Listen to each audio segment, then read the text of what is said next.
बिस्मिल्लाहिर्रहमानिर्रहीम अस्सलाम वालेकुम। Welcome to my YouTube channel biology with Tayyab. आज हम जो टॉपिक डिस्कस करने जा रहे हैं वो है हमारे पास लिविंग वर्ल्ड इन टाइम। इससे पहले जो हमने टॉपिक डिस्कस किया था वो था हमारे पास लिविंग वर्ल्ड इन स्पेस, और उसमें हमने देखा था कि किस तरह से मुख्तलिफ़ जगहों पर जानदार रहते हैं और उनकी क्या डिस्ट्रीब्यूशन है।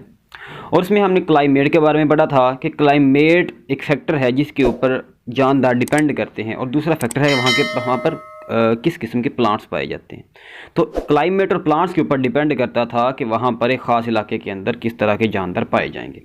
आज हमारे पास जो टॉपिक है वो है हमारे पास लिविंग वर्ल्ड इन टाइम, यानी कि टाइम का मतलब क्या होता है, वक्त। यानी कि मुख्तलिफ़ औकात में मुख्तलिफ़ वक्त में दुनिया के अंदर कौन कौन से जानदार रहते थे। यानी कि जब से दुनिया बनी है तब से लेकर आज तक कौन कौन से जानदार आए, कौन से डोमिनेट किए, फिर कौन से ख़त्म हो गए, कौन से कम हो गए, कौन से ज़्यादा हो गए। तो ये सारी चीज़ें एक चार्ट की फॉर्म में पढ़ना, इसे हम कहते हैं लिविंग वर्ल्ड इन टाइम। ठीक है, मुख्तलिफ़ औकात में जानदारों का ज़मीन के ऊपर होना, डोमिनेट करना, ख़त्म हो जाना, इसे हम कहते हैं लिविंग वर्ल्ड इन टाइम। अच्छा जी, Since the time of origin of life on the earth, various organisms have been evolved and dominated। यानी कि जब से ये दुनिया बनी है बहुत ज़्यादा किस्म के जानदार इस दुनिया में आए, इवॉल्व हुए। इवॉल्व का मतलब क्या होता है, चेंज होना। सारी बात है कि एवोल्यूशन क्या कहती है कि हमारी जो सारी की सारी आज लाइफ मौजूद है वो एक बैक्टीरिया से इवॉल्व हुई, और with the passage of time change होती होती आज हमारे पास इस फॉर्म में मौजूद है। तो जब से दुनिया स्टार्ट हुई है एवोल्यूशन हो रही है, एवोल्यूशन ज़रूरी है। तो एवोल्यूशन होती रही और कुछ जानदार डोमिनेट करते रहे this planet over various periods of geological time chart. यानी कि मुख्तलिफ जो औकात थे जियोलॉजिकल टाइम चार्ट के, उसके अंदर मुख्तलिफ जानदार इवॉल्व होते रहे और कुछ डोमिनेट कर गए। अब जियोलॉजिकल टाइम पीरियड क्या होता है ये अभी हम देखते हैं। मिसाल के तौर पर अगर आप अपनी बुक देखें तो आपको जब आप उसके देखते हैं नीचे जियोलॉजिकल टाइम चार्ट बना हुआ है तो आपको उसके अंदर तीन तरह की डायग्राम्स नज़र आती हैं, सिंबल नज़र आते हैं, ये जो मैंने टिक किए हैं। अगर आप सबसे पहला सिंबल देखें तो आपको इस तरह से ब्रॉड सिंबल नज़र आता है। तो आप इसके अंदर देखें तो ये क्या हमें बताता है कि ये जहाँ पर ए पॉइंट है, कि यहाँ पर ए पॉइंट है, यहाँ पर जो जानदार थे वो मैक्सिमम मौजूद थे। ठीक है, यहाँ पर जानदार बहुत ज़्यादा मौजूद थे, और with the passage of time, ठीक है, विद द पैसेज टाइम अब भी वो क्या है, बढ़ रहे हैं। ठीक है, अगर हम देखें पिक्चर नंबर 2 के अंदर तो इसके अंदर पॉइंट नंबर ए ये हमें बताता है कि यहाँ पर बहुत ज़्यादा किस्म के जानदार पाते थे, लेकिन with the passage of time जैसे जैसे हम ऊपर आ रहे हैं, यानी कि प्रेजेंट की तरफ आ रहे हैं, पास्ट से प्रेजेंट की तरफ आ रहे हैं, वैसे वैसे क्या होता जा रहा है, ये जैसे ही लाइन क्या होती जा रही है, करीब करीब आती जा रही है। इसका मतलब क्या है, बी पॉइंट के ऊपर, तो इसका मतलब यह है कि यहाँ पर आकर जानदार वो कम होना शुरू हो गए। ठीक है, इसी तरह से अगर हम डायग्राम नंबर 3 देखें तो इसके अंदर हमें यह पता चलता है कि पॉइंट नंबर ए जो है, यहाँ पर जो जानदार हैं वो मैक्सिमम मौजूद थे, लेकिन हमारे पास क्या हुआ, पॉइंट नंबर बी ये हमें बताता है क्योंकि आके ये क्लोज हो गया। इसका मतलब क्या है कि यहाँ पर आकर वो जो जानदार थे वो बिल्कुल क्या हो गए, एक्सटिंक्ट हो गए, ख़त्म हो गए। तो इस फॉर्म में हम क्या करते हैं, जब ये सारे के सारे जानदारों को हम अगर एक चार्ट की फॉर्म में बना दें और साथ ये मेंशन कर दें कि किस वक्त दुनिया के किस वक्त में कौन से जानदार मौजूद थे, कब ज़्यादा थे, कब कम थे, तो इसे चार्ट की फॉर्म में अगर लिख दें उसे हम कहते हैं जियोलॉजिकल टाइम चार्ट। देखिए, जियो का मतलब होता है ज़मीन, जियोलॉजिकल का मतलब होता है स्टडी ऑफ अर्थ। ठीक है, यानी कि टाइम मुख्तलिफ वक्त में, यानी कि मुख्तलिफ वक्त में ज़मीन की स्टडी करना, इसके ऊपर कौन कौन से जानदार पाए जाते थे इसकी स्टडी करना, इसे हम कहते हैं जियोलॉजिकल टाइम। और चार्ट का मतलब क्या होता है, इसे चार्ट की फॉर्म में लिख देना, इसे कहते हैं जियोलॉजिकल टाइम चार्ट। देखिए, चार्ट क्यों बनाया जाता है, चार्ट हमेशा अपनी आसानी के लिए बनाया जाता है। मिसाल के तौर पर आप किसी पुलिस स्टेशन में जाते हैं तो वहाँ पर जो वहाँ पर ऑफिसर्स होते हैं उनका एक चार्ट बनाया होता है कि यहाँ से लेकर इतने टाइम से लेकर इतने टाइम तक फ़लाँ ऑफिसर रहा, उससे बाद इतने से लेकर इतने टाइम तक फ़लाँ ऑफिसर रहा। तो ये हमारे पास क्या होता है, चार्ट की फॉर्म में। तो चार्ट इसलिए बनाया जाता है ताकि हम अपनी आसानी हो सके, और अपनी आसानी के लिए हम बनाते हैं। जब हम चार्ट देखते हैं तो हमें सारी की सारी इन्फॉर्मेशन मिल जाती है। तो जियोलॉजिकल टाइम चार्ट भी इसीलिए बनाया जाता है कि ज़मीन के मुख्तलिफ टाइम के अंदर, ज़मीन जब बनी उसके बाद आज तक जो मुख्तलिफ टाइम आए, ठीक है, उसके अंदर कौन कौन से जानदार आए, किस तरह से आए, और कौन से ख़त्म हो गए, कौन से डोमिनेट कर गए। तो ये सारा का सारा पढ़ना, इसे हम कहते हैं जियोलॉजिकल टाइम चार्ट। उसके बाद हमारे पास है कि जियोलॉजिकल टाइम चार्ट बनाने के लिए कौन कौन से मेथड्स हमारे पास आते हैं। It has been found by evidences obtained from discovery and study of fossil.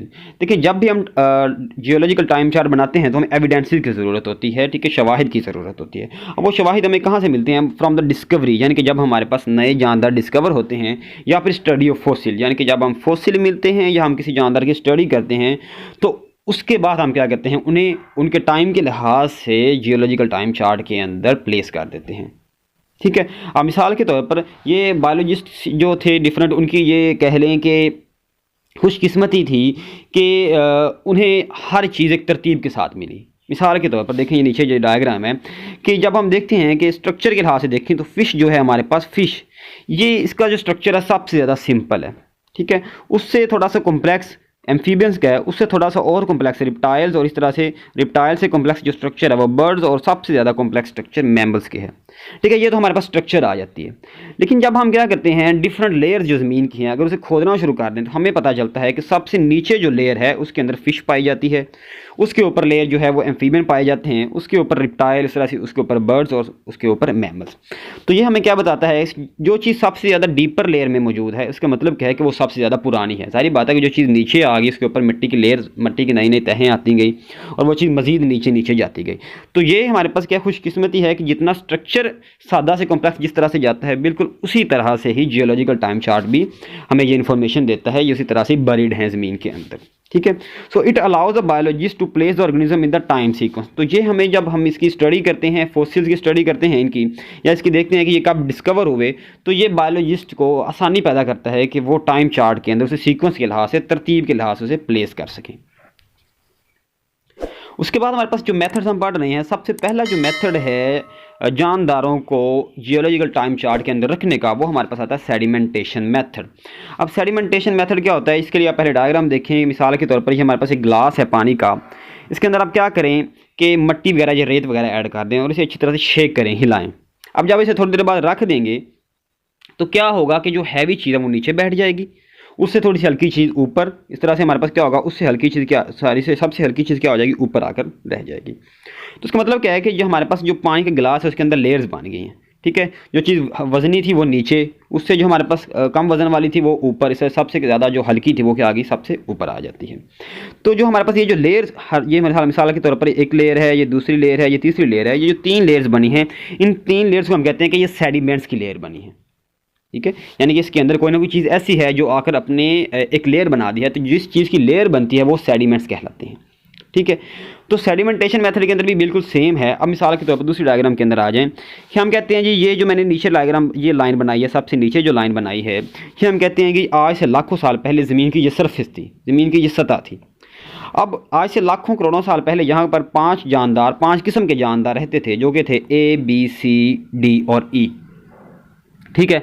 अब हुआ क्या कि किसी वजह से ये जो A, B, C, D और E जानदार थे ये मर गए किसी भी वजह से। हम किसी भी वजह इसीलिए कहते हैं क्योंकि साइंटिस्ट भी हमें ये नहीं बताते कि वो वजह क्या थी। उन्होंने अज्यूम किया हुआ है, हाइपोथेसिस, मफरूज़े बनाए हुए हैं कि शायद कोई जलजला आ गया होगा, कोई सैलाब आ गया होगा, कोई आग लग गई होगी, तो उसकी वजह से ये सारे के सारे जानदार ख़त्म हो गए। तो क्या हुआ, ये जो A, B, C, D, E जानदार थे ये मर गए, तो इसके ऊपर क्या आना शुरू हो गई, ज़मीन की एक तय आना शुरू हो गई, यानी कि इसके ऊपर गर्द का एक गुलाफ आ गया। उसके बाद कुछ देर गुजरा तो FGHI जानदार यहाँ पर रहने के लिए आ गए, फिर वो भी मर गए, तो उसके ऊपर क्या आ गई, एक और ज़मीन की लेयर आ गई, उसके ऊपर आकर रहने शुरू कर दी JKL। तो इस तरह से हमारे पास क्या होता है कि जानदार पुराने मरते गए और उसके ऊपर नई मिट्टी की लेयर्स आती गई। ठीक है। तो जब हम इसकी अगर हम खोज करना शुरू कर दें, अगर इसको हम क्या करें, खोदना शुरू कर दें, तो ये जो सबसे नीचे लेयर है इसका मतलब क्या, ये सबसे पहले थी, यानी कि ये सबसे पुरानी लेयर है। इसका मतलब है यहाँ पर जो जानदारों के फॉसिल हमें मिलेंगे वो सबसे पुराने होंगे। इससे ऊपर जो दूसरी लेयर है उसके अंदर जो जानदार पाए जाएंगे वो उनकी निस्बत ज़्यादा नहीं होंगे, और जो सबसे नज़दीक वाली लेयर जो होंगी, सरफेस ऑफ द अर्थ जो अब है, उसके नज़दीक वाली जो लेयर्स होंगी वो सबसे ज़्यादा नए पाए जाते हैं। तो इससे हम अंदाज़ा लगा लेते हैं कि कौन से जानदार पुराने थे, उसके बाद कौन से आए, उसके बाद कौन से आए। तो ये जो लेयर्स बन जाती हैं सेडिमेंट्स की, इस मेथड के ज़रिए जो हम अपना फ़ायदा हासिल करते हैं, जियोलॉजिकल टाइम चार्ट बनाते हैं, इस मेथड को हम सेडिमेंटेशन मेथड कहते हैं। As geological time passes new layers of sediments are formed. जैसे ही वक्त गुजरता जाता है सेडिमेंट्स की नई लेयर्स बनती जाती हैं। Older organisms should be in deeper layer. जाहिर बात है जो पुराने जानदार थे वो सबसे नीचे वाली लेयर्स के अंदर होने चाहिए, क्योंकि सबसे वो पुराने थे, उसके ऊपर मिट्टी की लेयर आ गई, उसके ऊपर नए जानदार है, फिर मिट्टी की लेयर आ गई। तो ये जो सबसे पुराने जानदार थे वो डीपर लेयर के अंदर होने चाहिए। Provided sequence of layers has not been disturb. और ये कि हमारे पास जो हमें सीक्वेंस मिला है अर्थ का वो डिस्टर्ब नहीं हुआ होना चाहिए। ठीक है, ऐसा नहीं होना चाहिए मिसाल के तौर पर ज़मीनी कटाव हुआ, ऊपर वाली लेयर नीचे चलेगी और नीचे वाली लेयर ऊपर आ गई, तो इससे हमें पैसे पता चलेगा। हम तो लेयर्स जब स्टडी करेंगे तो हमें नहीं पता चलेगा कि ऊपर वाली लेयर नीचे आ चुकी है और नीचे वाली लेयर ऊपर आ चुकी है। तो ये हमें जो सीक्वेंस मिले वो अनडिस्टर्ब्ड होना चाहिए। तो इससे हमें सेडिमेंटेशन का मेथड जो है इस्तेमाल किया जाता है। अच्छा जी, दूसरा जो मेथड है वो है हमारे पास रेडियो एक्टिव मेथड। अब रेडियो एक्टिव मेथड के अंदर हम क्या इस्तेमाल करते हैं, बेसिकली इसके अंदर जो स्टडी करते हैं हम जिस चीज़ की वो होते हैं रेडियो एक्टिव आइसोटोप्स। ठीक है, अब हम करते क्या हैं, ये जो रेडियो एक्टिव मेथड है हम क्यों इस्तेमाल करते हैं, ये सेडिमेंटेशन मेथड से ज़्यादा अच्छा मेथड है, क्योंकि एक तो हमें ये बताता है, सेडिमेंटेशन जो मेथड है वो हमें सिर्फ ये बताता है कि किस वक्त के अंदर कौन से जानदार पाए जाते थे। मिसाल के तौर पर जब हम लेयर्स देखते हैं तो फ़लाँ टाइम के अंदर फ़लाँ जानदार, फ़लाँ टाइम के अंदर फ़लाँ जानदार, तो ये हमें पता चल जाता है। टाइम तो खैर वो नहीं बताता, हमें ये बताता है कि कौन से पुराने थे और कौन से नए थे। ये उनकी एज हमें नहीं बताता कि कितने पुराने थे और कितने नए थे, लेकिन रेडियो एक्टिव मेथड जो है हमें एक तो ये बताता है कि कौन से पुराने थे और कौन से नए थे, और साथ साथ हमें ये भी बताता है कि कितने पुराने थे, उनकी एज आज से पहले कितने मिलियन ईयर्स अगो या कितने बिलियन ईयर्स अगो वो मौजूद थे। ठीक है, तो रेडियो एक्टिव मेथड हमारे पास जो है वो ज़्यादा अच्छा है। अब इसके अंदर हम करते क्या हैं कि वैसे ही हम डिफरेंट लेयर्स देखते हैं, खुदाई करेंगे और उसके अंदर डिफरेंट रेडियो एक्टिव आइसोटोप्स हैं, उनको देखेंगे कि उनकी लाइफ कितनी है। अब यहाँ पर थोड़ी सी चीज़ समझने वाली है कि जो रेडियो एक्टिव आइसोटोप होता है ये अनस्टेबल होता है और ये स्टेबल होने की हमेशा कोशिश करता है। ठीक है, और होता क्या है कि एक ख़ास टाइम के बाद जो रेडियो एक्टिव आइसोटोप है इसका आधा हिस्सा, समझ लग रही कि एक ख़ास टाइम के बाद ये जो रेडियो एक्टिव आइसोटोप है इसका आधा हिस्सा किस में कन्वर्ट हो जाता है, एक स्टेबल कंपाउंड में। मिसाल के तौर पर हम कहते हैं जी एक रेडियो एक्टिव आइसोटोप है वो हमारे पास मौजूद है 1 kg, तो जब उसका एक ख़ास टाइम गुजरेगा तो ये इसका आधा हिस्सा यानी कि 500 ग्राम कन्वर्ट हो जाएगा इनटू स्टेबल फॉर्म।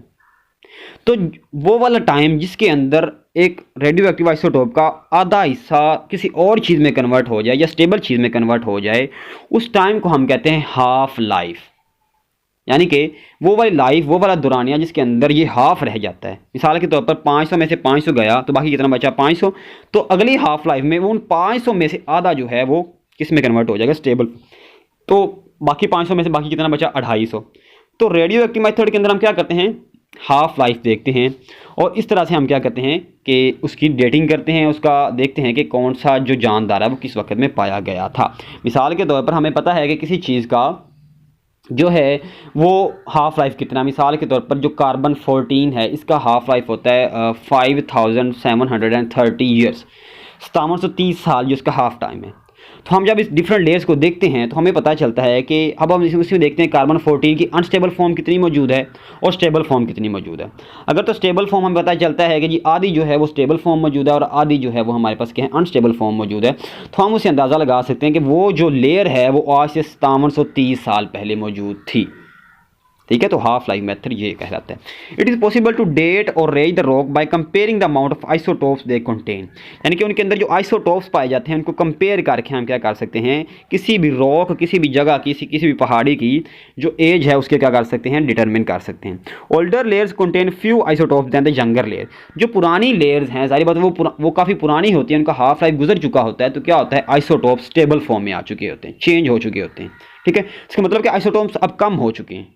तो ओल्डर जो लेयर हैं उनके अंदर फ्यू आइसोटोप्स पाए जाते हैं देन द यंगर लेयर, जो हमारे पास क्या है नई लेयर से। मिसाल के तौर पर ये देखें, ये हमारे पास क्या है, सबसे ज़्यादा आइसोटोप हाफ लाइफ गुजरा उस आधी होगी, अगला हाफ लाइफ गुजरा इसका आधा हो गया, उससे हाफ लाइफ गुजरा तो सबसे आधा होता जाता है, यानी कि वक्त गुजरता जाएगा तो कैसा होता जाएगा, जो आइसोटोप्स हैं वो कम होते जाएंगे। उसके बाद है जब हम क्या करते हैं डिफरेंट लेयर्स का कंपैरिजन करते हैं तो हमें किस किस किस्म की इन्फॉर्मेशन मिलती है। सबसे पहले it indicates relative age of fossil. ठीक है, रिलेटिव एज ऑफ फॉसिल किसे कहते हैं, मिसाल के तौर पर हमारे पास एक बंदा है ए और एक बंदा है बी। हम कहते हैं जो ए है इसकी एज है 75 ईयर्स और बी की एज है 50 ईयर्स। ठीक है, तो इसका मतलब क्या है कि ए जो है ये 25 ईयर्स बड़ा है बी से, या बी जो है 25 ईयर्स छोटा है ए से। तो ये हमारे पास क्या कहलाती है, रिलेटिव एज। दो चीज़ों की एज को कंपेयर करना, इसे क्या कहलाता है, रिलेटिव एज। अब देखिए हम कहते हैं जी हमें सबसे जो नीचे वाला लेयर है उसके अंदर हमें मिला हमें जानदार वो आज से 100 मिलियन ईयर्स पहले उसके अंदर आया, और जो हमें सबसे पहली लेयर मिली उसके अंदर जो जानदार हमें मिले वो आज से 10 मिलियन ईयर्स पहले वाले थे। तो हम जब अगर उसकी रिलेटिव एज देखें तो हमें पता चलता है कि जो नया है वो 90 मिलियन ईयर्स छोटा है एज़ कम्पेयर टू पुराने के। ठीक है, तो ये हमारे पास क्या कहलाता है, रिलेटिव एज ऑफ फॉसिल्स। तो कंपैरिजन ऑफ लेयर्स हमें ये बताता है। दूसरा, fossils of the same layer should have lived in the same time, यानी कि एक लेयर के अंदर जो हमें फॉसिल्स मिलते हैं वो हम ये अज्यूम करते हैं कि वो एक ही वक्त में मौजूद थे, एक ही वक्त के अंदर वो ख़त्म हो गए। ठीक है, तो ये हमें कंपैरिजन ऑफ लेयर बताता है। अब ये सारी चीज़ें पढ़ने के बाद हम जियोलॉजिकल टाइम चार्ट देख लेते हैं क्या होता है। It is a time sequence of earth history, यानी कि ज़मीन की जो हिस्ट्री है, तारीख है, उसको टाइम सीक्वेंस एक तरतीब के साथ, वक्त की तरतीब के साथ बनाना और चार्ट की फॉर्म दे देना, इसे कहते हैं geological time chart. Different layers of earth are studied, और इसके अंदर किया क्या जाता है कि मुख्तलिफ जो ज़मीन की लेयर्स हैं उसको स्टडी किया जाता है। Different fossils in these layers are studied, और इन लेयर्स के अंदर हमें जो फोसिल्स मिलते हैं उनको स्टडी किया जाता है। In order to gain information about the early life, ऐसा क्यों किया जाता है, ताकि जो हमसे पहले जो लाइफ मौजूद थी उनके बारे में स्टडी करना, इन्फॉर्मेशन हासिल करना, ये हम क्या करते हैं, ये सारा काम इसलिए किया जाता है। तो आई होप कि आप लोगों को समझ आया होगा, बहुत ही ज़्यादा इम्पोर्टेंट ये क्वेश्चन है। इसी के साथ ही मुझे दीजिए इजाज़त, अल्लाह हाफिज़।